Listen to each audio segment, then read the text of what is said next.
Here we have a very familiar function. If we were asked to graph this, we probably wouldn't think anything of it.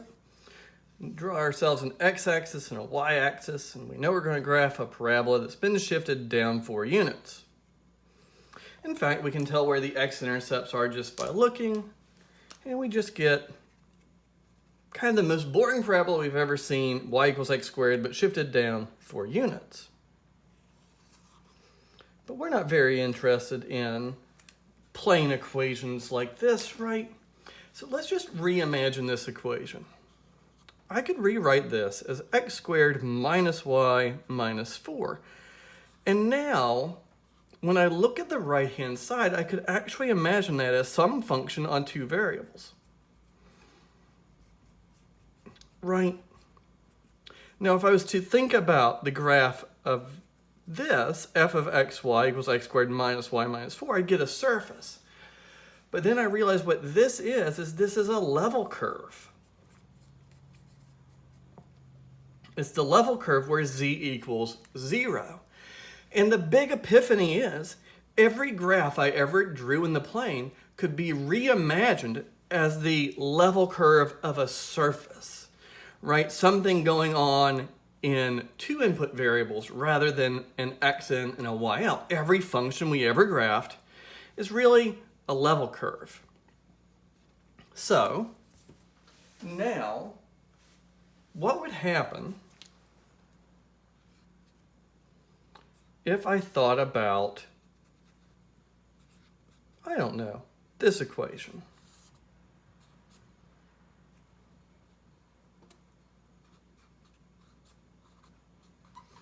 So we've seen this equation before. This is the equation that would generate the top half of a sphere with a radius 2 centered at the origin.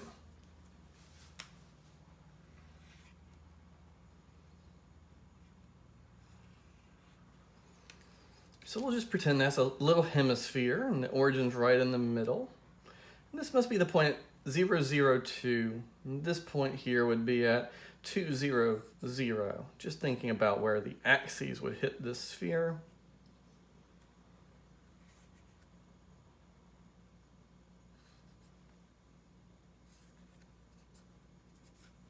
Nice right-handed coordinate system.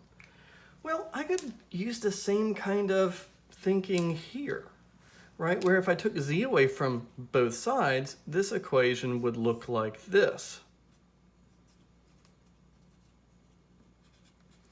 And then this side, now that looks like a function that would have 3 input variables, an x, a y, and a z that's been set equal to 0. So what I really might have had was a function on 3 variables, and I could call its output w. And this graph is what happens when I set when I set w equal to 0. So this isn't a level curve. It's a level surface. And that level surface lives in the domain. My domain now has 3 input variables, so my domain is some set of points in space. And in fact, we could think about all the sets of points in space that I would need, because I'd have to make this equation, this expression under the radical bigger than or equal to 0. Z could be whatever it wanted to be. So the same ideas about functions on 2 variables apply to functions on 3 variables.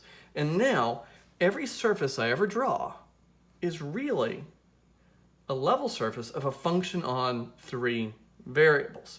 Well, let's see if we can firm up what we mean by a function on 3 variables. W equals f of x, y, z is a function that takes a point in space to a set of real numbers. And so let's think about a different example than the one we just had. Let's let f of x, y, z equal the square root of x squared plus y squared plus z squared. Let's think about the domain in the range.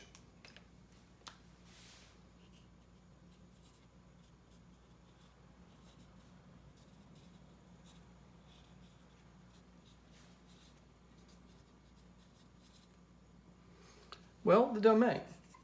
I need to keep under the radical bigger than or equal to 0. Well, I square an x, I square a y, square a z. I'll put in, get positive things out, so the domain here is all of space. So any x, y, z will work, as long as x, y, and z are all real numbers. Remembering my little set inclusion symbol, that's the word in, right? Looks like a E in a way. And we could also just write R3, plug in any point from R3 you want. And now let's think about the range. Well, you put in x squared plus y squared plus z squared, you add those together, you get a number. And so you just get the full range of the square root function. If you put in the origin, you get out 0. And then you could imagine traveling down any of the axes to allow the values of w to go off to infinity. So my w's are all between 0 and infinity. And my domain, any point we want it to be. Right? The range, all real numbers. The domain, any point we want it to be. Okay, a level surface is a surface in the domain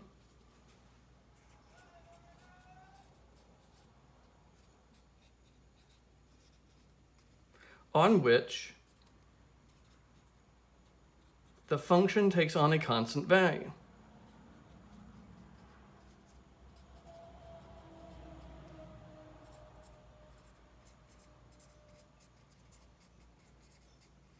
So, if I let w be constant, I get the equation of a level surface. So, let's just imagine that we let w equal some constant. So c equals the square root of x squared plus y squared plus z squared. If I square both sides, I see that c squared equals x squared plus y squared plus z squared.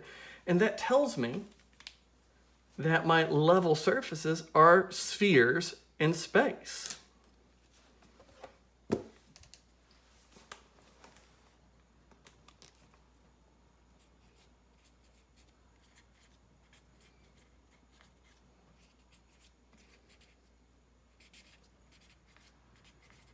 And I should be a little more detailed than that, right? If I think about it, right? The radius is the constant I plugged in, and they're all centered at the origin.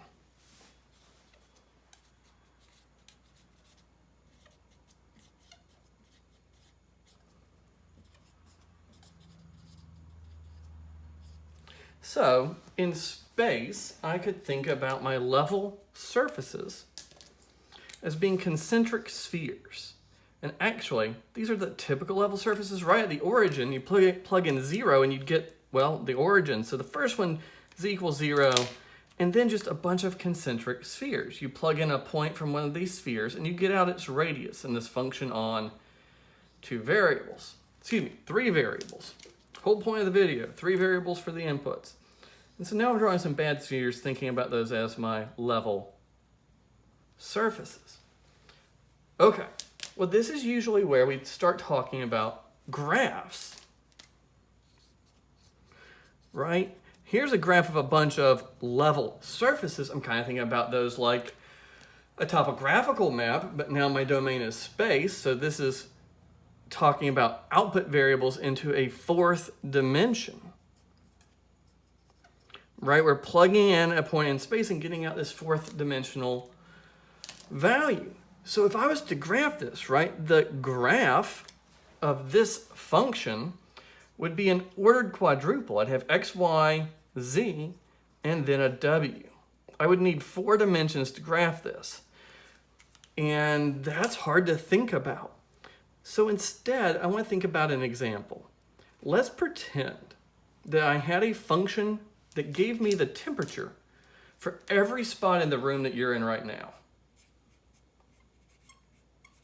Right? Because we're all in different spots. We're all in different rooms watching this video.